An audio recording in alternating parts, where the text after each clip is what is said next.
اعوذ باللہ من الشیطان الرجیم بسم اللہ الرحمن الرحیم وما كان الله ليعذبهم وأنت فيهم صدق الله مولانا العظيم إن الله وملائكته يصلون على النبي يا أيها الذين آمنوا صلوا عليه وسلموا تسليما الصلاة والسلام عليك يا سيدي يا رسول الله وعلى آلك وأصحابك يا سيدي يا حبيب الله الصلاة والسلام عليك يا سيدي يا رسول الله وعلى آلك وأصحابك يا سيدي يا حبيب الله. حسرت دید میں ہر آنکھ کو نم دیکھا ہے، حسرت دید میں ہر آنکھ کو نم دیکھا ہے، میں نے ان کو تو نہیں ان کا کرم دیکھا ہے. حسرت دید میں ہر آنکھ کو نم دیکھا ہے، میں نے ان کو تو نہیں ان کا کرم دیکھا ہے. ان سے نسبت ہے جنہیں بڑے آرام سے ہیں، ان سے نسبت ہے جنہیں بڑے آرام سے ہیں، آقا کے غلاموں پہ کرم دیکھا ہے. قرآن مجید کی ایک معروف اور مشہور آیت کو آپ کے سامنے تلاوت کیا ہے. اللہ رب العزت نے قرآن مجید میں ارشاد فرمایا ان اللہ و ملائکتہ یصلون علی النبی. ترجمہ آپ بخوبی جانتے ہیں کہ اللہ اور اس کے فرشتے نبی پاک صلی اللہ علیہ وسلم پر درود بھیجتے ہیں. اس آیت مقدسہ میں جو لفظ استعمال ہوا یصلون علی النبی، نبی پر درود بھیجتے ہیں، یہاں پر جو لفظ نبی استعمال ہوا اس کی جگہ پہ لفظ رسول بھی آ سکتا تھا کہ رسول پر درود بھیجتے ہیں. لفظ محمد بھی آ سکتا تھا کہ محمد صلی اللہ علیہ وسلم پر درود بھیجتے ہیں، اور اس کی جگہ لفظ عبدی ہی بھی آ سکتا تھا کہ اپنے بندے پر اللہ درود بھیجتا ہے. لیکن اس جگہ پر خاص طور پر اللہ تعالیٰ نے لفظ نبی کا استعمال فرمایا. اس کی وجہ یہ ہے کہ اپنے بندے پر درود بھیجتے ہیں. اگر لفظ عبد ہی ہوتا تو اللہ تعالیٰ نے نبی پاک صلی اللہ علیہ وسلم کو معراج کی رات سبحان الذی اسری بعبدہ، معراج کی رات عبد ہی کہہ کر پکارا تھا. تو پھر مطلب یہ ہوتا کہ نبی پاک صلی اللہ علیہ وسلم پر معراج کی رات سے درود. اگر لفظ ہوتا رسول ہی تو درود کی ابتدا اس دن سے ہوتی جس دن نبی پاک صلی اللہ علیہ وسلم نے اعلان نبوت فرمایا. تو ترجمہ پھر یوں ہوتا کہ جب آپ نے رسول ہونے کا اعلان کیا اس دن سے آپ پر درود. اور اگر ہوتا لفظ محمد تو پھر اس کا معنی یہ ہوتا کہ جس دن حضور کی ولادت ہوئی آپ کا نام محمد صلی اللہ علیہ وسلم رکھا گیا، اس دن سے آپ پہ درود ہوتا. لفظ رسول ہوتا تو اعلان نبوت سے درود ہوتا، لفظ عبدی ہی ہوتا تو معراج کی رات سے درود ہوتا، لفظ محمد ہوتا تو حضور کی پیدائش سے درود ہوتا. لیکن اللہ تعالیٰ نے فرمایا یصلون علی النبی، نبی پر درود بھیجتے ہیں.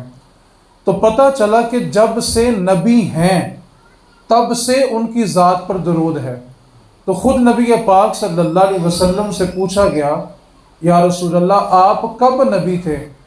تو نبی پاک صلی اللہ علیہ وسلم نے فرمایا ابھی تمہارے والد آدم مٹی اور پانی کے درمیان تھے، تمہارا نبی اس وقت بھی نبی تھا.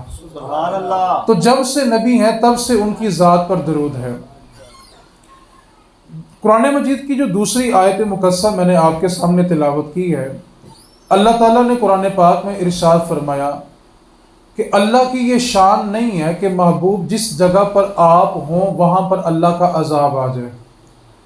ایک وقت میں ایک ہی جگہ پر یا اندھیرا ہوتا ہے یا روشنی ہوتی ہے. ایک وقت میں ایک ہی جگہ پر یا خوشبو ہوگی یا بدبو ہوگی، ایک ہی وقت میں ایک جگہ پر یا رحمت ہو سکتی ہے یا عذاب ہو سکتا ہے۔ ایسا نہیں ہے کہ ایک لمحے میں ایک ہی وقت میں ایک ہی جگہ پہ رحمت بھی ہو اور عذاب بھی ہو، یا رحمت ہوگی یا عذاب ہوگا۔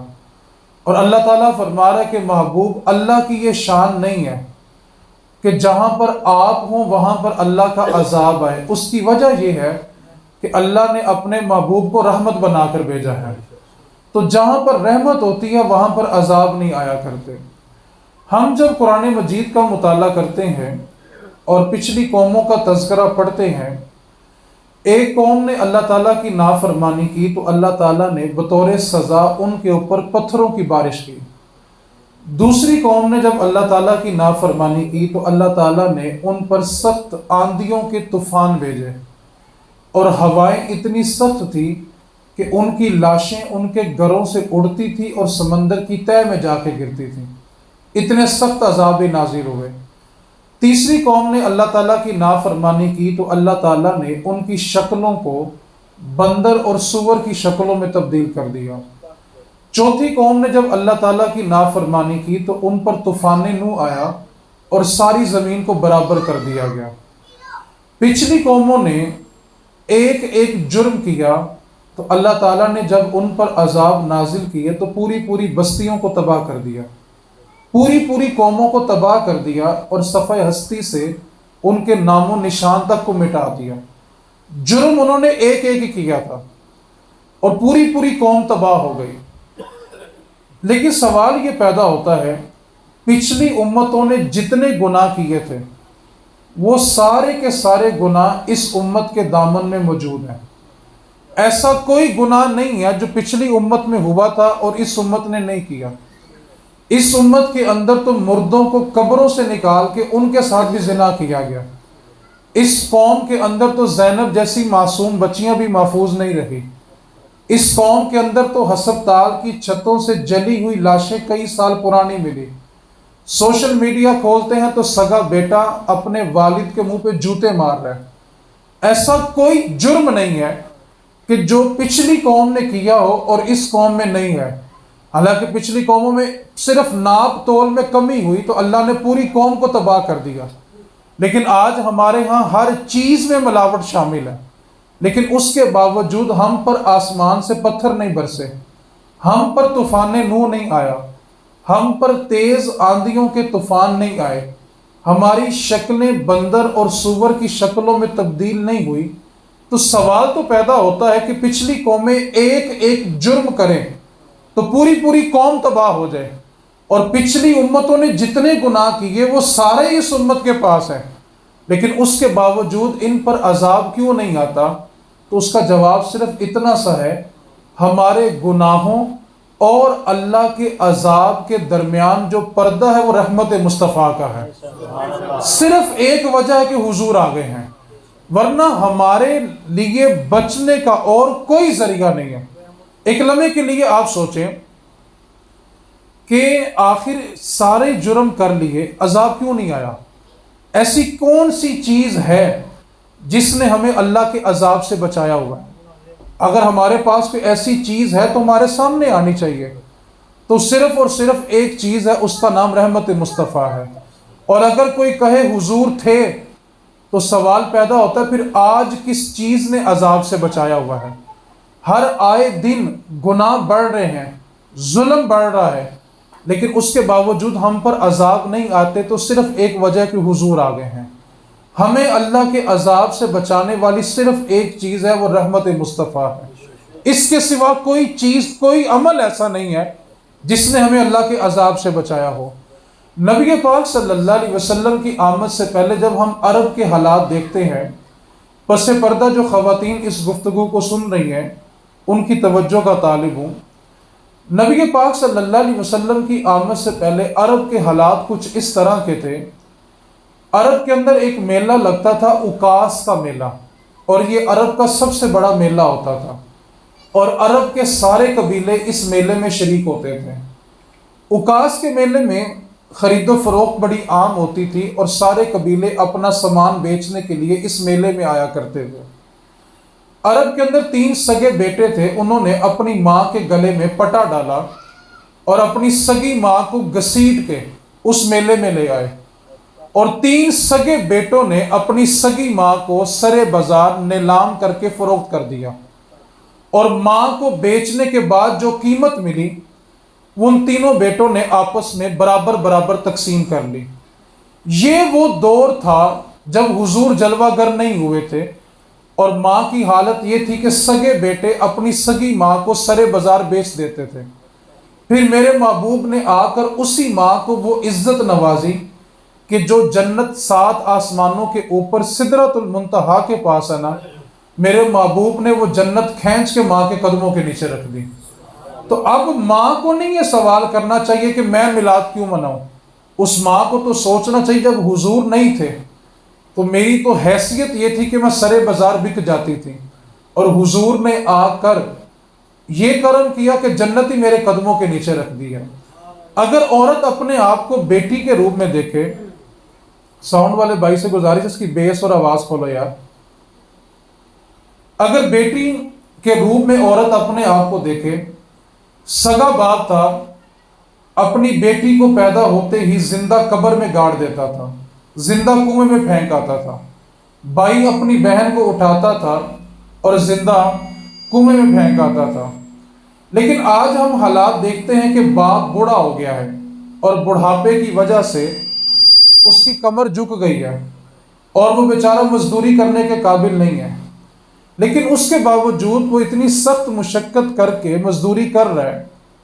اگر اس باپ سے پوچھا جائے کہ اس عمر میں آ کے اتنی مشقت کیوں کر رہے ہو، تو اس کا ایک ہی جواب ہوتا ہے، ابھی بیٹی کو رخصت کرنا ہے اس لیے مشقت کر رہا ہوں۔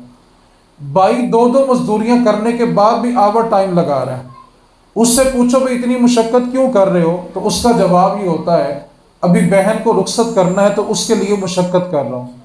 سوال پیدا ہوتا ہے کہ آخر باپ اور بھائی کے سینے میں اتنی شفقت کس نے رکھی؟ یہ تو وہی رشتے تھے کہ بیٹی کو پیدا ہوتے ہی زندہ قبروں میں گاڑ آتے تھے، اور آج اسی بیٹی کی خاطر 2 مزدوریاں کر رہے ہیں، آور ٹائم لگا رہے ہیں۔ جب اس بیٹی سے پوچھا گیا کہ آخر باپ اور بھائی کے سینے میں اتنی شفقت کہاں سے آئی، تو اس نے صرف اتنا کہا کہ حضور آ گئے ہیں۔ حضور نے آ کر بتایا کہ فاطمہ محمد کے جگر کا ٹکڑا ہے، تو حضور نے آ کے عورت کو اس روح میں بھی عزت کو بخشا۔ آج کی اس نشست میں جس موضوع پر کلام کرنا ہے، میں صرف اس کی طرف بڑھ کے اس کو سمیٹنا چاہتا ہوں۔ نبی پاک صلی اللہ علیہ وسلم ایک دن وضو فرما رہے تھے، اور صحابہ حضور کے وضو کے جو قطرے تھے وہ زمین پہ نہیں گرنے دے رہے تھے۔ اپنے کشکول آگے کرتے ہیں، وضو کا پانی ہاتھوں پہ لیتے ہیں، اس کو چہرے پہ ملتے ہیں، جسم پہ ملتے ہیں، اور میں کہتا ہوں کتنے خوش نصیب تھے صحابہ کہ حضور وضو چھوڑ کے ان کو محبت کی نگاہ سے دیکھنے لگے، اور حضور دیکھ رہے ہیں کہ میرے صحابہ کیا کر رہے ہیں۔ جب صحابہ نے وضو کے قطرے چہرے اور جسموں پہ مل لیے تو حضور نے ان سے پوچھا، صحابہ تمہیں اس عمل پر کس چیز نے مجبور کیا کہ تم وضو کے قطرے زمین پہ نہیں گرنے دے رہے اور اس کو اپنے جسموں پہ مل رہے ہو؟ تو صحابہ نے عرض کی، آقا ہمیں آپ کی محبت نے اس چیز پر آمادہ کیا کہ ہم یہ قطرے زمین پہ نہ گرنے دیں۔ اب جب صحابہ نے اپنی محبت کا اظہار کیا کہ ہم نے آپ کی محبت میں ایسا کیا، تو اگلا جملہ جو ہے وہ میری گفتگو کا عنوان بھی ہے اور اسی پر میں نے کلام بھی کرنا ہے۔ نبی پاک صلی اللہ علیہ وسلم نے جب صحابہ کی یہ محبت دیکھی کہ یہ میری محبت میں میرے وضو کے پانی کے قطرے بھی زمین پہ نہیں گرنے دے رہے اور اپنے چہرے اور جسموں میں مر رہے ہیں، تو نبی پاک صلی اللہ علیہ وسلم نے فرمایا، اگر تم مجھ سے محبت کرتے ہو، میرے عاشق ہو، مجھ سے پیار کرتے ہو، اور جواباً یہ چاہتے ہو کہ میں بھی تم سے پیار کروں، تو تمہیں 3 کام کرنے پڑیں گے۔ آج ہر عاشق میلاد سجائے، گلی سجائے، بازار سجائے یا اپنے آپ کو سجائے، اس کا دعویٰ یہ ہے کہ وہ عاشق رسول ہے۔ تو نبی پاک صلی اللہ علیہ وسلم نے اپنے ہر عاشق سے 3 چیزوں کا مطالبہ کیا اور فرمایا کہ اگر تم میری محبت میں سچے ہو تو تمہیں یہ 3 کام کرنے پڑیں گے۔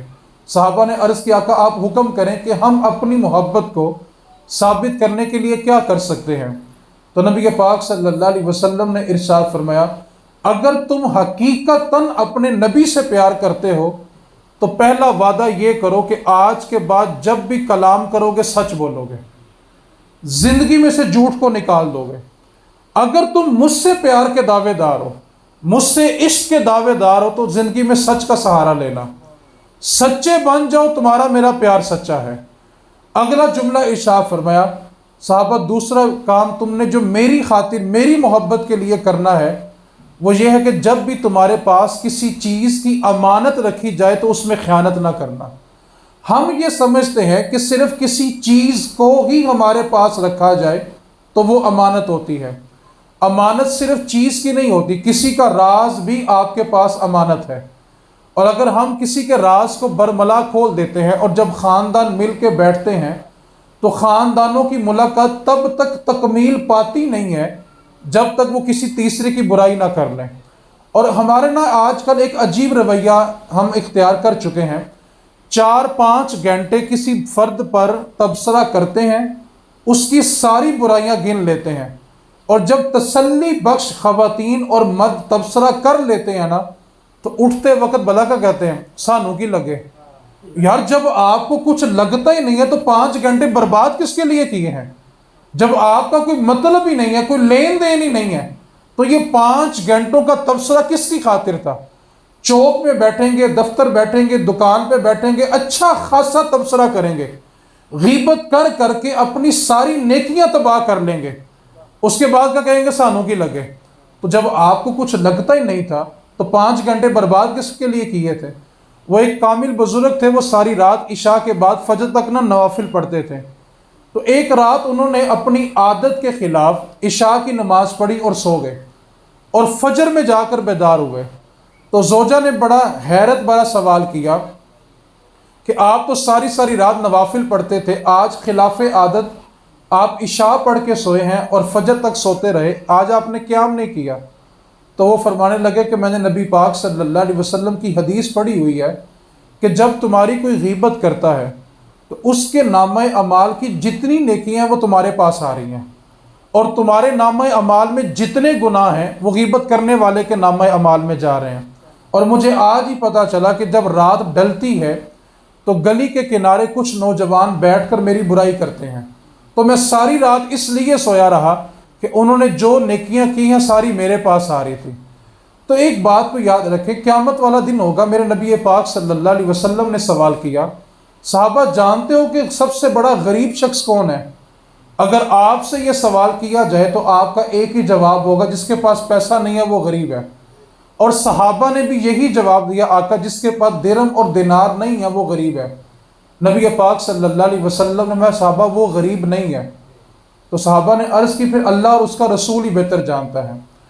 اب صحابہ کرام نے جب بھی کوئی بات پوچھنی ہوتی تھی تو وہ جملہ بولتے تھے کہ اللہ اور اس کا رسول بہتر جانتا ہے۔ کبھی صحابہ نے یہ نہیں کہا تھا کہ صرف اللہ جانتا ہے، یہ عقیدہ آج امپورٹ کیا گیا ہے، ورنہ صحابہ کا عقیدہ یہی تھا کہ اللہ اور اس کا رسول بہتر جانتا ہے۔ اب انہوں نے عرض کی کہ آقا اللہ اور اس کا رسول بہتر جانتا ہے کہ غریب کون ہے۔ اب نبی پاک صلی اللہ علیہ وسلم نے جو غریب کی تعریف کی ہے نا، شاید اس کے زمرے میں ہم سب ہی آتے ہیں۔ نبی پاک صلی اللہ علیہ وسلم نے میں صحابہ غریب بندہ وہ ہوگا میدان معاشر لگا ہوگا، اور ایک بندہ میدان معاشر میں اس شان سے داخل ہوگا کہ اس کے دائیں بائیں نیکیوں کے پہاڑ چلیں گے، اس کی نیکیاں اتنی ہوں گی کہ اس کے دائیں بائیں نیکیوں کے پہاڑ ہوں گے۔ تو صحابہ نے تعجب بھرا سوال پھر کیا، آقا جس کے دائیں بائیں نیکیوں کے پہاڑ ہوں، جس دن نفسا نفسی کا عالم ہوگا، جو بندہ نیکیوں کے پہاڑ لے کے آئے گا وہ بھی غریب ہوگا؟ تو نبی پاک صلی اللہ علیہ وسلم نے جب وہ اپنی نیکیوں کے پہاڑ لے کے میزان پہ ترازو پہ آئے گا اور اس کے نامہ اعمال تلنے لگیں گے تو ایک شخص آئے گا اور آ کر عرض کرے گا، باری تعالیٰ جس بندے کے نامہ اعمال کو ابھی تولے جانے لگا ہے، اس بندے نے دنیا میں رہ کے میرا حق مارا تھا، مجھے انصاف چاہیے۔ اور حضور نے فرمایا قیامت والے دن درہم اور دینار دے کے جان نہیں چھوٹے گی، اپنی نیکیاں دینی پڑیں گی، اگلے کے گناہ لینے پڑیں گے۔ اب وہ بندہ آ کے مطالبہ کرے گا، مالک اس نے میرا حق مارا تھا۔ اللہ تعالیٰ فرشتوں کو حکم دے گا، فرشتوں جس بندے کے نامہ اعمال تولے جا رہے ہیں نا، اس کا ایک نیکیوں کا پہاڑ اس بندے کو دے دو جس کا یہ دنیا میں حق مار کے آیا ہے۔ اب ایک پہاڑ اس کو مل جائے گا۔ وہ جائے گا تو اگلا بندہ آئے گا، اے اللہ اس نے دنیا میں رہ کر مجھ سے زیادتی کی تھی، مجھ پہ ظلم کیا تھا، رب تعالیٰ حکم دے گا فرشتوں نیکیوں کا ایک پہاڑ اس کو دے دو۔ تیسرا بندہ آئے گا، اس نے میری غیبت کی تھی، ایک پہاڑ اس کو دے دو۔ نبی پاک صلی اللہ علیہ وسلم نے فرمایا لوگ آتے رہیں گے، مطالبہ کرتے رہیں گے اور اس کی نیکیوں کے پہاڑ ختم ہو جائیں گے، لیکن مطالبہ کرنے والے لوگ ختم نہیں ہوں گے، اتنا ظلم زیادتی کی ہوگی۔ تو صحابہ نے پھر سوال کیا، آقا جب دینے والی نیکیاں ختم ہو گئی اور مطالبہ کرنے والے باقی ہیں تو پھر کیا ہوگا؟ تو نبی پاک صلی اللہ علیہ وسلم نے فرمایا جو لوگ مطالبہ کرنے آئے ہوں گے اللہ تعالیٰ حکم دے گا فرشتوں ان کے گناہ نکالو اور اس بندے کے نامہ اعمال میں ڈالو۔ صحابہ جب وہ بندہ میدان محشر میں آئے گا تو اس کے ساتھ نیکیوں کے پہاڑ ہوں گے، لیکن جب وہ میدان محشر سے رخصت ہوگا نا تو گناہوں کے پہاڑ لے کر چلے گا۔ صحابہ یہ بندہ بڑا ہی غریب ہے۔ آپ تصور کریں ہم جب تبصرہ کرنے بیٹھتے ہیں تو جب تک دل بھر کے کسی کی غیبت نہ کر لیں ہمیں سکون نہیں ملتا۔ ایک بات کو یاد رکھیں، کسی کا راز بھی آپ کے پاس امانت ہے، اور نبی پاک صلی اللہ علیہ وسلم نے ارشاد فرمایا جو شخص کسی کا عیب جاننے کے بعد اس کے عیب پر صرف اس لیے پردہ ڈال دے کہ اس کی معاشرے میں عزت ہے، رسوا ہو جائے گا، اس نے اس نیت کے ساتھ اس کے عیب پر پردہ ڈال دیا تو محبوب کائنات صلی اللہ علیہ وسلم نے فرمایا اللہ تعالیٰ پردہ ڈالنے والے کو بروز محشر بغیر حساب کے جنت عطا فرمائے گا کہ اس نے پردہ ڈالا ہے۔ لیکن میں ایک سوال یہاں پہ آپ کے سامنے رکھنا چاہتا ہوں، ہم سارا دن بیٹھ کے لوگوں کی ذات پر تبصرہ کرتے ہیں، ایک لمحے کے لیے وہ لمحہ اپنے سامنے رکھیں جس دن رب نے ہمارا پردہ کھول دیا نا سر چھپانے کے لیے جگہ نہیں ملے گی۔ آج ہم تبصرہ کرتے ہیں تو بے باک ہو کے کرتے ہیں۔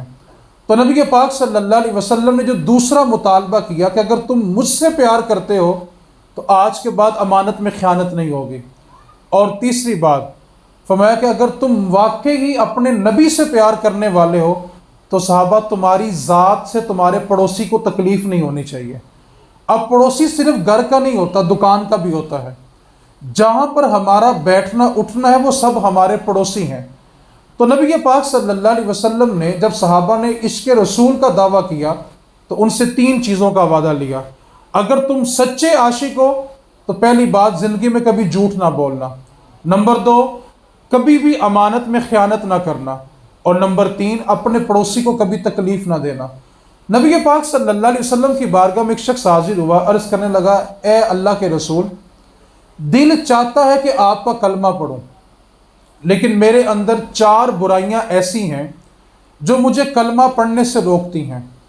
دل بہت چاہتا ہے کہ آپ کا کلمہ پڑھ لوں، لیکن وہ 4 باتیں ایسی ہیں جن کو دین اسلام سختی سے ناپسند کرتا ہے، اور میں شرم کے بارے کلمہ پڑھ نہیں پاتا، لیکن آج ارادہ کر کے آیا ہوں کہ ان 4 چیزوں میں سے کوئی ایک چیز چھوڑ دوں گا، اور اگر آپ کو یہ شرط منظور ہے تو مجھے کلمہ پڑھا دیں۔ نبی پاک صلی اللہ علیہ وسلم نے آنے والے سے پوچھا کہ بتاؤ وہ 4 برائیاں کون سی ہیں؟ اس نے کہا پہلی برائی یہ ہے کہ میں شراب بڑی کثرت کے ساتھ پیتا ہوں اور دین اسلام اس کو سخت ناپسند کرتا ہے۔ دوسری عادت یہ ہے زنا چھوڑنا چاہتا ہوں لیکن عادت سے مجبور ہوں پھر کر بیٹھتا ہوں۔ تیسری برائی یہ ہے کہ چوری کثرت کے ساتھ کرتا ہوں، اور چوتھی برائی یہ ہے کہ ہر معاملے میں جھوٹ بولتا ہوں۔ لیکن اللہ کے رسول آج وعدہ کر کے آیا ہوں کہ جو آپ کہیں گے ایک چیز چھوڑ سکتا ہوں، ساری کی ساری مجھ سے نہیں چھوٹیں گی، لہٰذا اگر آپ حکم دیں تو میں ایک چیز کو چھوڑ دوں گا، اگر آپ کو یہ شرط منظور ہے تو ہاتھ بڑھا کے مجھے کلمہ پڑھا دیں۔ نبی پاک صلی اللہ علیہ وسلم نے اس سے سوال کیا کیا واقعی اس بات پر راضی ہو کہ ایک چیز کو ہمیشہ کے لیے چھوڑ دو گے؟ اس نے کہا وعدہ کیا۔ نبی پاک صلی اللہ علیہ وسلم ہے کہ تم شراب پیتے ہو، زنا کرتے ہو، چوری کرتے ہو اور جھوٹ بولتے ہو، ایک چیز تم نے میرے ساتھ وعدہ کر کے چھوڑنی ہے تو وعدہ یہ کرو کہ آج کے بعد زندگی میں جھوٹ نہیں بولو گے۔ آپ تصور کریں کہ ایک طرف جھوٹ ہے اور اس کے دوسری طرف شراب جیسا گناہ ہے، زنا جیسی بدکاری ہے، چوری جیسا جرم ہے، لیکن نبی پاک صلی اللہ علیہ وسلم نے اس سے جو وعدہ لیا وہ سچ بولنے کا لیا کہ آج کے بعد تم زندگی میں جھوٹ نہیں بولو گے۔ وعدہ کیا، کلمہ پڑھا، صحابی رسول بن گئے۔ اب جب اسلام میں داخل ہو گئے تو پہلا خیال آیا کہ وعدہ تو یہ کیا کہ جھوٹ نہیں بولنا، چوری کا اگر ارادہ کروں گا، کر لی اور پوچھ لیا کہ بتا چوری کر کے آیا کہ نہیں کر کے آیا، اور سچ بولنے کا تو وعدہ کر لیا ہے، شراب پیوں گا پوچھا جائے گا تو سچ بولنا پڑے گا، زنا کی طرف جب ارادہ گیا تو سوال ذہن میں ابھرا کہ وعدہ کر بیٹھا ہوں کہ سچ بولنا ہے، تو آ کر پھر عرض کرنے لگے اللہ کے محبوب آپ نے وعدہ ایسا لیا ہے کہ اللہ نے سچ کی برکت سے میری ہر برائی کو ختم کر دیا ہے۔ تو ہم بعض اوقات جھوٹ کا سہارا لے کے اپنی عزت کا مینار تعمیر کرتے رہتے ہیں، اور جب لوگوں کے سامنے سچ عیاں ہوتا ہے تو بندہ ساری زندگی دوبارہ اس سے ہم کلام ہونے کے لیے تیار نہیں ہوتا۔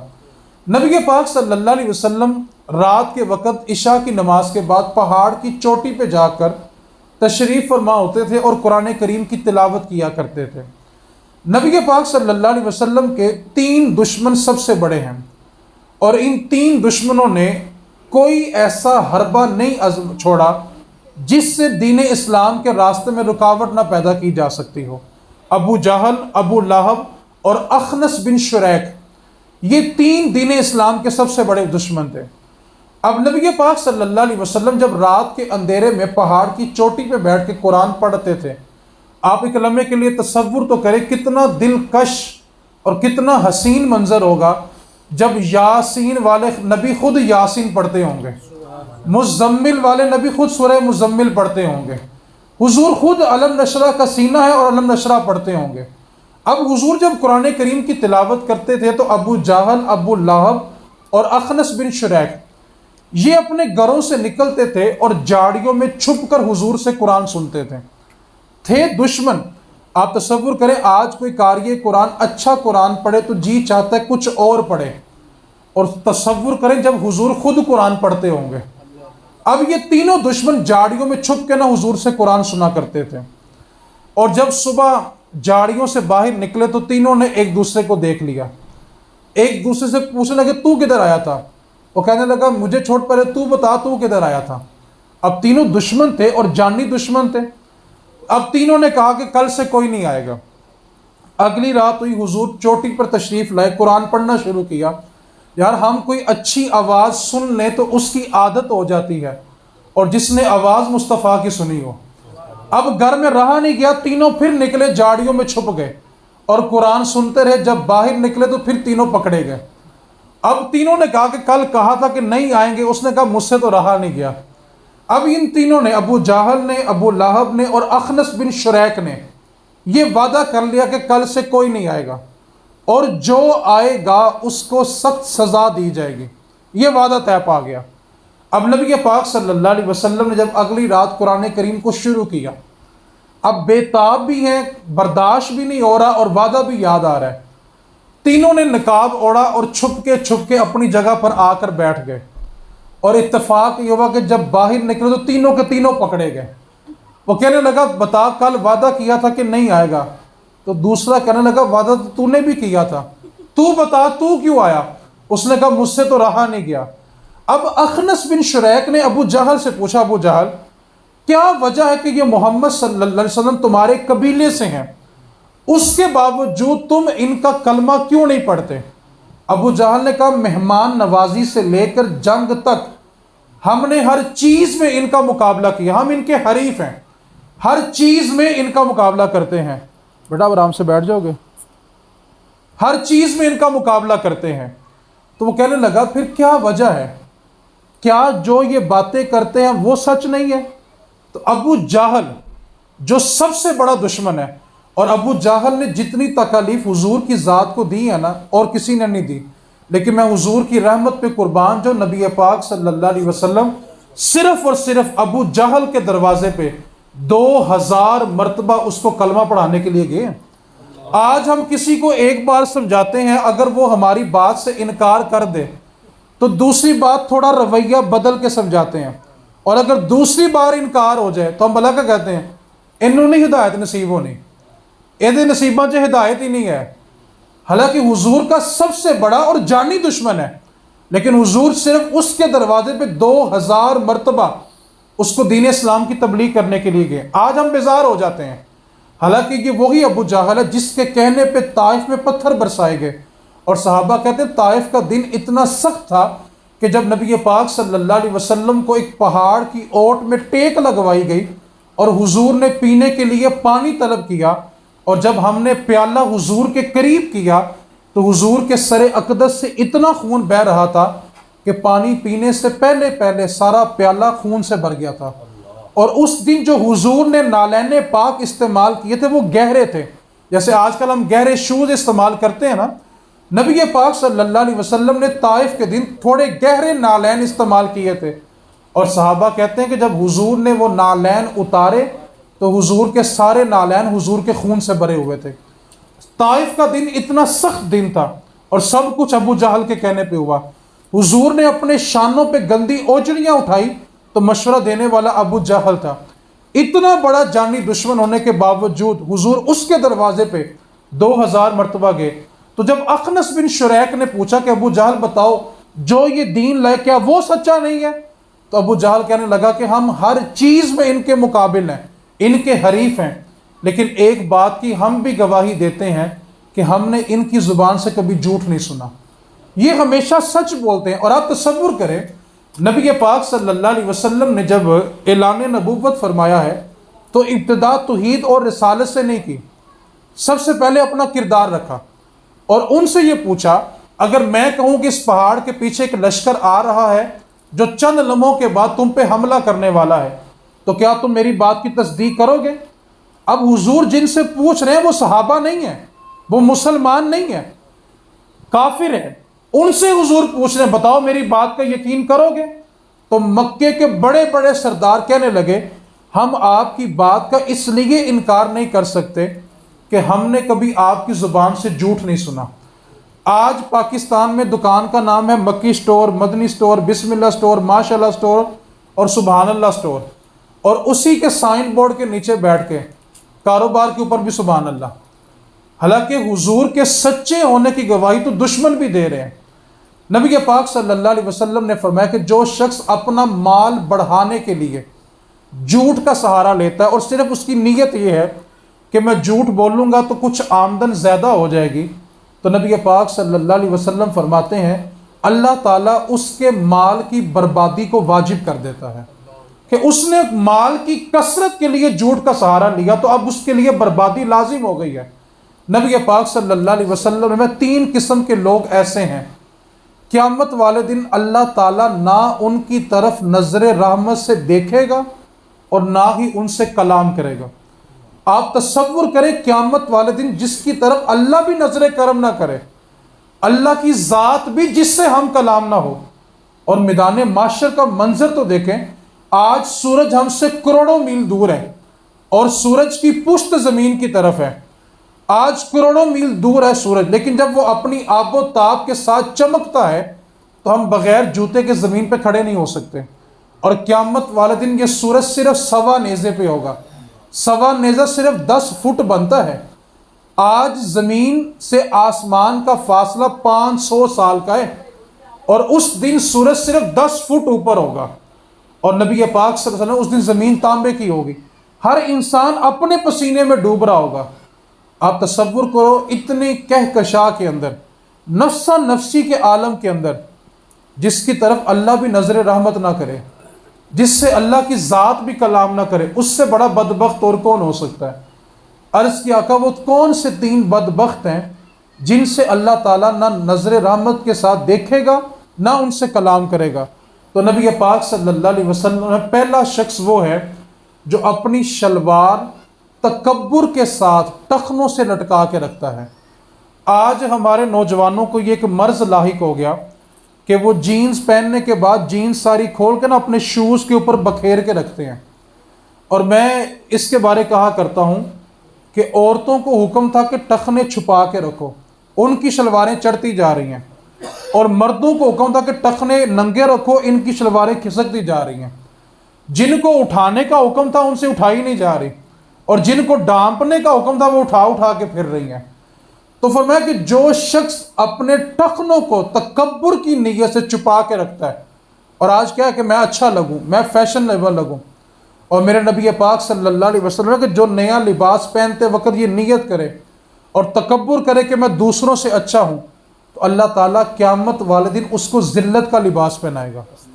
نیا لباس پہننے کے بعد شکر ادا کرنا، بندہ اللہ تیرا شکر ہے کہ تو نے مجھے جسم ڈھانپنے کے لیے لباس ایک چادر عطا کی ہے، اور یہ تصور کرنا کہ میں دوسروں سے اچھا ہوں۔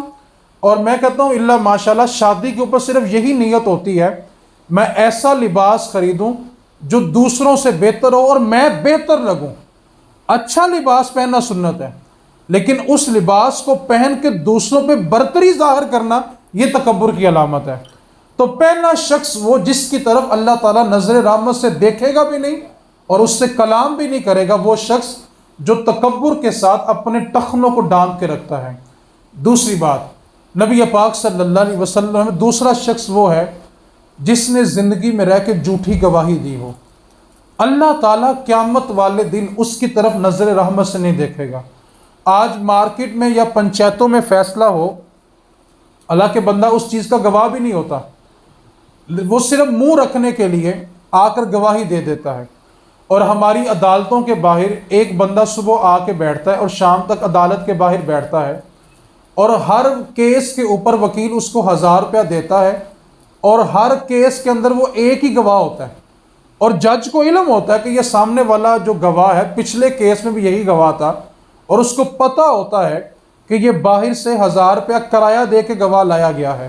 اور میں اس لیے اس جملے پہ رک کر یہ بات کہتا ہوں کہ عدالت میں جو قرآن کریم ملزم یا مجرم کو اٹھوایا جاتا ہے نا، کہ اس پر ہاتھ رکھ کے قسم اٹھاؤ کہ جو کہو گے سچ کے سوا کچھ نہیں کہو گے، وہ قرآن پاک ملزم کو نہیں جج کو اٹھوانا چاہیے، اور جج سے حلف لینا چاہیے کہ تم اس کے اوپر حلف اٹھا کے کہو کہ جو فیصلہ کرو گے شریعت کے مطابق کرو گے، اس سے ہٹ کے نہیں کرو گے، تو انصاف قائم ہوتے دیر نہیں لگے گی۔ تو نبی پاک صلی اللہ علیہ وسلم ہے دوسرا شخص وہ جس نے زندگی میں جھوٹی گواہی دی ہوگی، اللہ تعالیٰ اس کی طرف نظر رحمت سے نہیں دیکھے گا، اس سے کلام بھی نہیں کرے گا۔ اور جو تیسرا پیغام نبی پاک صلی اللہ علیہ وسلم نے ہمارے لیے دیا، اس پر سب کی توجہ چاہتا ہوں۔ فرمایا جس نے زندگی میں کسی پر احسان کیا اور زندگی میں کبھی بھی اس کو جتلا دیا، اللہ احسان جتلانے والے کی طرف نظر رحمت سے نہیں دیکھے گا، اللہ کی ذات اس سے کلام نہیں کرے گی۔ حالانکہ آپ نے احسان اس کے ساتھ پردے میں کیا تھا، تو جب آپ کا خاندان جمع ہو، فیملی جمع ہو، اس میں جتلانے کی کیا ضرورت تھی؟ آج یہ بیماری خواتین کے ساتھ ساتھ کچھ مردوں میں کنورٹ ہو گئی، وہ جہاں بیٹھتی ہیں اور وہ مرد جہاں بیٹھتے ہیں، جس پر احسان کیا ہوتا ہے اس کا جگہ جگہ تذکرہ کر رہے ہیں۔ آپ نے احسان کیا تھا اللہ کی رضا کے لیے۔ آج ہمارے معاشرے میں آپ دیکھتے ہوں گے کہ ایک والد جب اپنے بچوں کی شادی کرنے لگتا ہے نا، تو اس کا ایک شکوہ ہوتا ہے کہ ساری زندگی میں نے بہن بھائیوں کے لیے بڑا کچھ کیا تھا، آج جب میرے گھر میں وقت آیا تو میرے ساتھ کھڑا ہی کوئی نہیں ہوا۔ یہ شکوہ اب یقیناً ہر گھر والا کرتا ہے کہ میں ساری زندگی ان کے بچوں کا خیال کرتا رہا، آج جب مجھے ضرورت تھی تو میرے ساتھ کھڑا ہی کوئی نہیں ہوا۔ اس کی وجہ یہ ہوتی ہے کہ ہم نے جب ان کے ساتھ نیکی کی تھی نا، تو اللہ کو راضی کرنے کے لیے نہیں کی تھی، بلکہ نیت یہ تھی کہ آج میں کر رہا ہوں کل کو میرے ساتھ ہوگی۔ عدلے کا بدلہ چاہا تھا، اور اللہ تعالیٰ کی ذات ہی صرف اس قابل ہے کہ اس پہ بھروسہ کیا جائے۔ جب ہم اس کی ذات کو چھوڑ کر لوگوں پہ توکل کرتے ہیں تو اللہ تعالیٰ پھر ہمارا وہ یقین توڑ کے ہمیں بتاتا ہے کہ بھروسہ کرنے کے لائق ذات صرف میرے اللہ کی ہے۔ اور جب مشکل آتی ہے تو جن پر بڑا بھروسہ ہوتا ہے نا، ان کا فون نمبر بھی بند ہوتا ہے، پھر وہ کہتے ہیں اس وقت میں لاہور میں نہیں ہوں۔ تو اس واسطے آپ کے لیے جو پیغام ہے، نبی پاک صلی اللہ علیہ وسلم نے اپنے عشق کو ثابت کرنے کے لیے 3 چیزوں کا مطالبہ ہر عاشق رسول سے کیا۔ نمبر 1، اگر مجھ سے پیار کرتے ہو تو زندگی میں سچ بولنا، اگر مجھ سے پیار کرتے ہو تو امانت میں خیانت نہ کرنا، اور اگر مجھ سے پیار کے دعوے دار ہو تو اپنے پڑوسی کو کسی بھی طرح اذیت نہ دینا۔ نبی پاک صلی اللہ علیہ وسلم نے فرمایا کہ جو شخص جھوٹ کا سہارا لیتا ہے، اللہ اس کے گھر مال جان کے لیے بے برکتی لکھ دیتا ہے۔ آج ہمارے گھروں کے اندر بچے ماں باپ سے، ماں باپ اپنے بچوں سے، بہن بھائی آپس میں، میاں بیوی آپس میں، سب ایک دوسرے سے جھوٹ بول رہے ہیں۔ اور اتنا قرآن تو ہم سب نے پڑھا ہوا ہے کہ جھوٹ بولنے والے پہ اللہ کی لعنت ہے۔ اللہ کی لعنت کا مطلب یہ ہوتا ہے کہ وہ بندہ اللہ کی رحمت سے دور ہو گیا۔ لعنت کا مفہوم یہ ہے کہ اس بندے کے ارد گرد پھر اللہ کی رحمت نہیں آتی، کیونکہ نبی پاک صلی اللہ علیہ وسلم نے ارشاد فرمایا جب بندہ جھوٹ بولنے کے لیے اپنا منہ کھولتا ہے تو اس کے منہ سے ایسی بدبو نکلتی ہے کہ اللہ کی رحمت کے فرشتے اس سے 1 میل تک دور چلے جاتے ہیں، اور 1 میل تک اس کے قریب قریب اللہ کی رحمت نہیں آتی۔ آپ تصور کریں جس گھر میں صبح سے لے کے شام تک ہر رشتہ آپس میں جھوٹ بول رہا ہے، اور جس گھر میں صبح سے لے کے شام تک اللہ کی لعنت برس رہی ہے، اس جملے کو سمجھیں، اللہ کی لعنت برس رہی ہے، پھر اس بندے کو کسی عامل کے پاس جا کر یہ نہیں پوچھنا چاہیے کہ چیک کر کے بتائیں میرے پہ کسی نے کچھ کیا تو نہیں ہوا۔ یار جس دہلیز پہ اللہ کی رحمت لعنت برس رہی ہے اس پر کسی اور کو کچھ کرنے کی ضرورت نہیں ہے۔ اب ایک بندہ دکان پہ بیٹھ کے جھوٹ بول رہا ہے، روزی کے اڈے پہ جب لعنت برسے گی تو آپ مجھے بتائیں وہاں برکت ہوگی؟ پھر بندہ کہتا ہے میں ساری زندگی کمائے تو بنا کچھ نہیں سکیا، پھر اولاد اس کے سامنے کھڑی ہوتی ہے کہ ابا جی آپ نے ساری زندگی لگا کے بنایا ہی کیا ہے؟ اس کی وجہ یہ ہوتی ہے کہ اس نے روزی کے اڈے پہ بے برکتی کو دعوت خود دی ہوتی ہے، پھر اس کی زندگی میں برکت نہیں آتی۔ میرے آنے سے پہلے آپ عمر بھائی کی گفتگو سن رہے تھے کہ اپنی نسلوں میں سے کسی ایک بچے کو دین پہ لگا دیں۔ میں صرف ایک جملہ اس پر کہہ کے گفتگو سمیٹنا چاہتا ہوں۔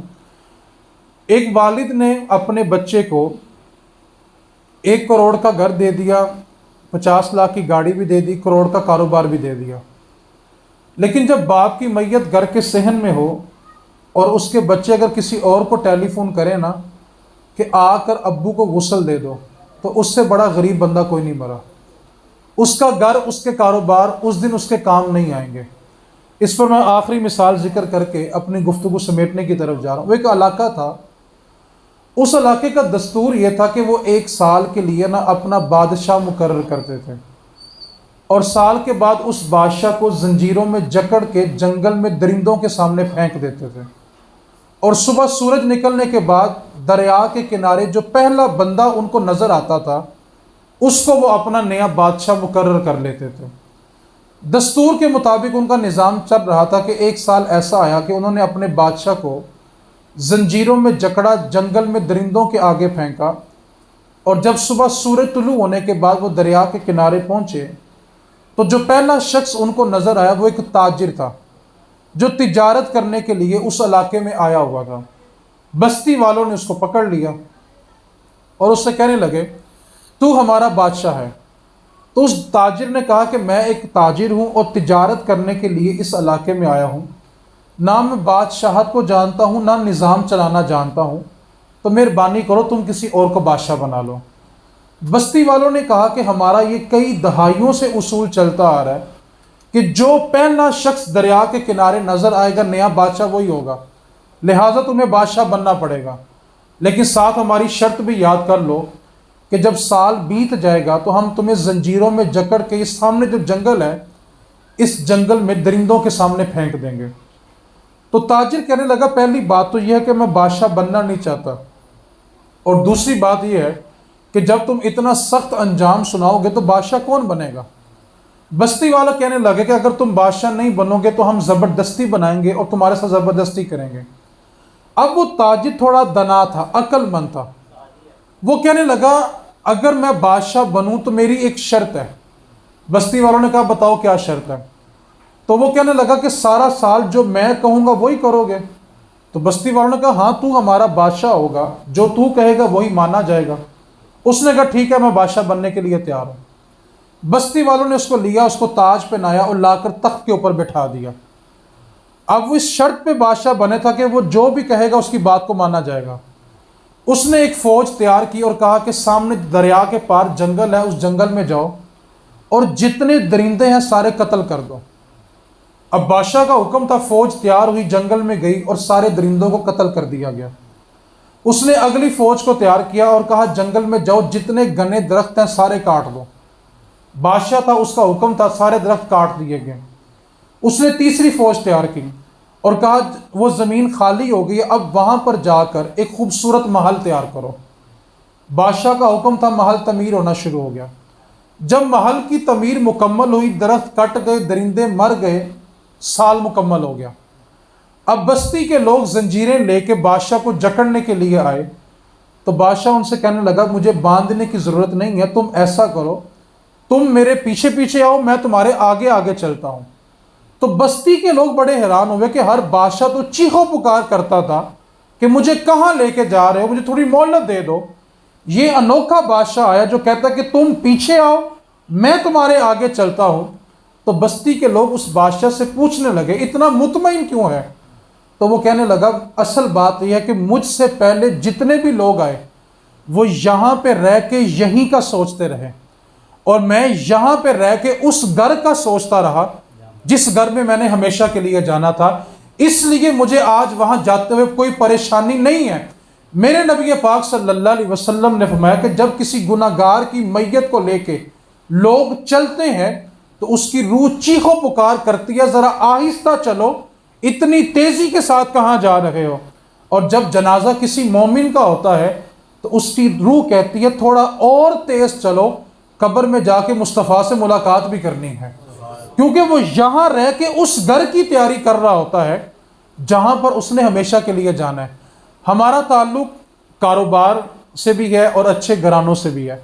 ہمارے گھر میں کسی دیوار میں ایک سوراخ ہو جائے نا تو گھر کے سرپرست کو بڑی بے چینی سی محسوس ہوتی ہے کہ جلد از جلد اس دیوار کو ٹھیک کیا جائے تاکہ آنے والے کو برا محسوس نہ ہو۔ ہم جس گھر میں رہتے ہیں ہم اس کی در و دیوار کا بھی خیال کرتے ہیں، اور اگر بندے نے ساری زندگی کمائی باہر کی ہو اور گھر تعمیر کیا ہو اور بیٹا اگر ایک ٹائل توڑ دے تو اس کو تھپڑ مارتا ہے اور ساتھ بھلا کا کہتا ہے تجھے نہیں پتا میں نے کتنی محنت سے بنایا گھر، تو اس کو اس گھر کی بڑی فکر ہوتی ہے۔ لیکن ہم ایک لمحے کے لیے تصور کریں، ایک بندہ سعودیہ، دبئی، یورپ کسی کنٹری میں بھی جاتا ہے، وہ رہتا وہاں پہ ہے، کھاتا پیتا سوتا جاگتا سب کچھ اس کا وہیں پہ ہے، لیکن پیسہ کما کے وہ پاکستان بیچتا ہے۔ آپ اس سے پوچھ کے دیکھیں کہ یار تم جب رہتے وہاں پہ ہو، کھاتے پیتے سوتے جاگتے، کاروبار ملازمت سب کچھ تمہارا وہیں پہ ہے، تو پیسہ کما کے پاکستان کیوں بھیج رہے ہو؟ اس کا جواب بھلا کیا ہوتا ہے؟ کہتا ہے باؤ جی میں ہمیشہ اتنے تھوڑی رہنا ہے، ایک دن تو اپنے گھر جانا ہے نا۔ تو میرے بھائی ہم نے بھی ایک دن اپنے گھر جانا ہے، ہم نے ہمیشہ کے لیے یہاں پہ نہیں رہنا۔ اور دنا بندہ وہ ہوتا ہے جو اپنے اس گھر کی تیاری کرے جہاں پر اس نے ہمیشہ کے لیے جانا ہے۔ اس واسطے دو ہی چیزیں ہوتی ہیں، یا تو بندے کے دامِ اعمال میں نیکیاں اتنی ہیں کہ وہ مطمئن ہے کہ میں اللہ کی بارگاہ میں پیش ہو جاؤں گا، اس کو اپنے نامہ اعمال پہ بھروسہ ہے۔ حالانکہ ایک بات کو اور یاد رکھیں، قیامت والے دن کوئی بندہ بھی اپنی نیکیوں کی وجہ سے نہیں بخشا جائے گا۔ جس کو بھی جنت ملے گی وہ اللہ کی رحمت سے ملے گی۔ بنی اسرائیل کے بندہ 700 سال اس نے عبادت کی ہے، نبی پاک صلی اللہ علیہ وسلم جب وہ قیامت والے دن اللہ کی بارگاہ میں پیش ہوگا نا، اس کے نامہ اعمال کو تولا جائے گا تو 700 سال کے سجدے ہوں گے۔ اللہ فرمائے گا فرشتوں اس کو جنت میں لے جاؤ۔ اب فرشتے جب اس بندے کو جنت کی طرف لے کے جا رہے ہوں گے نا تو وہ فرشتوں سے کہہ بیٹھے گا جنت تو ملنی ہی تھی، 700 سال سجدے جو کیے ہیں۔ رب تعالیٰ فرمائے گا فرشتوں اس کو واپس لے کے آؤ، اس کو دوبارہ میزان پہ ترازو پہ لایا جائے گا۔ اللہ تعالیٰ فرمائے گا فرشتوں اس کے 700 سال کے سجدے نکالو اور ترازو میں رکھو۔ اللہ کی بارگاہ کا ترازو بھلا کتنا ہے؟ نبی پاک صلی اللہ علیہ وسلم ہے کہ ہر بندے کے نامہ اعمال کی نا 99 کتابیں ہوں گی ہر بندے کی، اور ایک کتاب کا سائز بھلا کیا ہے؟ چوڑائی مشرق سے مغرب ہے اور لمبائی زمین سے آسمان ہے۔ ایک کتاب ایک انسان کی، اور ہر بندے کی 99 کتابیں۔ کیوں؟ اللہ تعالیٰ قرآن پاک میں فرمایا ما یلفظ من قول الا لدیہ رقیب عتید، اے انسان تیری زبان سے جو بھی نکل رہا ہے وہ لکھا جا رہا ہے۔ حتیٰ کہ حدیث پاک کا مفہوم یہ ہے بندہ اگر تکلیف کی وجہ سے اف بھی کرتا ہے تو وہ اف بھی لکھی جا رہی ہے، اور قیامت والے دن اس کا بھی حساب دینا ہے۔ اللہ کا ترازو اتنا بڑا ہوگا۔ اب اس بندے کو بلایا جائے گا، اور اس نے کہا کیا تھا کہ جنت تو ملنی ہی تھی، 700 سال سجدے جو کیے ہیں، رب تعالیٰ فرمائے گا فرشتوں اس کے 700 سال کے سجدے نکالو اور ترازو کے ایک پلڑے میں رکھو، اور دوسرے پلڑے میں میری دی ہوئی ایک نعمت جو آنکھ ہے وہ نکال کے دوسرے پلڑے میں رکھو، تو آنکھ وزنی ہو جائے گی۔ اللہ فرمائے گا فرشتوں اس کو اٹھاؤ جہنم میں پھینک دو۔ بندہ رو پڑے گا، عرض کرے گا مالک مجھ سے خطا ہو گئی، تو رب تعالیٰ فرمائے گا پھر جان لے تجھے جو پہلے جنت دی تھی نا وہ تیرے سجدے نہیں تھی، وہ تیرے رب کی رحمت تھی۔ تو جس کو بھی جنت ملے گی وہ اللہ کی رحمت سے ملے گی، وہاں پہ عبادت اللہ قبول کر لے تب بھی بے نیاز ہے، وہ ساری زندگی کی منہ پہ دے مارے تب بھی بے نیاز ہے، اور ایک بندے کی 70 سال کی عبادت بعض اوقات رائے گاہ چلی جاتی ہے اور کسی دوسرے نے تڑپ کے ایک ہی سجدہ کیا ہوتا ہے اور اللہ کی رحمت اس کو قبول کر لیتی ہے۔ تو اس واسطے عقل مند بندہ وہ ہوتا ہے جو جہاں کماتا ہے وہاں لگاتا نہیں ہے، وہ اپنے اس گھر میں لگاتا ہے جہاں اس نے پلٹ کے آنا ہوتا ہے۔ تو ہمارا بھی ایک گھر ہمارے قریب ہے، ہم سمجھتے ہیں ہم بڑے ہو رہے ہیں، ہم بڑے نہیں ہو رہے۔ نبی پاک صلی اللہ علیہ وسلم جب بچہ ماں کے پیٹ میں 4 ماہ کا ہوتا ہے نا تو 4 چیزیں فرشتہ اس وقت ماں کے پیٹ میں اس بچے کے لیے لکھ جاتا ہے۔ 4 ماہ کا حمل ہے، فرشتہ اترتا ہے اس بچے میں روح ڈالتا ہے، وہ جنتی ہے یا جہنمی ہے، 2 باتیں، اس کا رزق کتنا ہے اور اس کی زندگی کتنی ہے، ان 4 باتوں کا فیصلہ ماں کے شکم میں ہو چکا ہے۔ آپ تصور کریں پیٹ میں لکھا گیا کہ یہ بچہ 80 سال جیے گا، تو جس دن وہ پیدا ہوا تھا اس دن وہ 80 سال کا تھا، اور اگر آج وہ 70 سال زندگی گزار چکا ہے تو وہ 10 سال کا بچہ رہ گیا، وہ بڑا نہیں ہو رہا، وہ اپنی موت کے قریب جا رہا ہے۔ بڑا وہ اس دن تھا جس دن وہ پیدا ہوا تھا، اس دن اس کے پاس 80 سالہ زندگی تھی، اور آج وہ 80 میں سے 70 بہاریں دیکھ چکا ہے۔ تو ہم بڑے نہیں ہو رہے بلکہ ہم اپنی قبر کے قریب جا رہے ہیں۔ اس لیے دنا بندہ وہ ہے جو اپنی آخرت کی تیاری کرے۔ میری گفتگو 3 باتوں پر تھی۔ نمبر 1، آج ہمارے گناہوں اور اللہ کے عذاب کے درمیان جو چیز حائل ہے وہ رحمت مصطفیٰ ہے۔ دوسری بات، جو بندہ خود کو عاشق کہے اور وہ جھوٹ کا سہارا لے وہ اپنے عشق میں جھوٹا ہے۔ اور تیسری بات، دنا عقل مند بندہ وہ ہے جو اپنے گھر کی تیاری کرے، یا تو اعمال بہت اچھے ہیں ٹھیک ہے، اور اگر اعمال اچھے نہیں ہیں تو اپنی نسلوں میں سے ایک بچہ اپنی بخشش کے لیے چھوڑ جائیں۔ اب جس کے جی میں آئے وہ حاصل روشنی کرے، اب جس کے جی میں آئے وہ حاصل روشنی کرے۔ ہم نے تو دل جلا کے سر عام کر دیا، وما علینا الا البلاغ المبین۔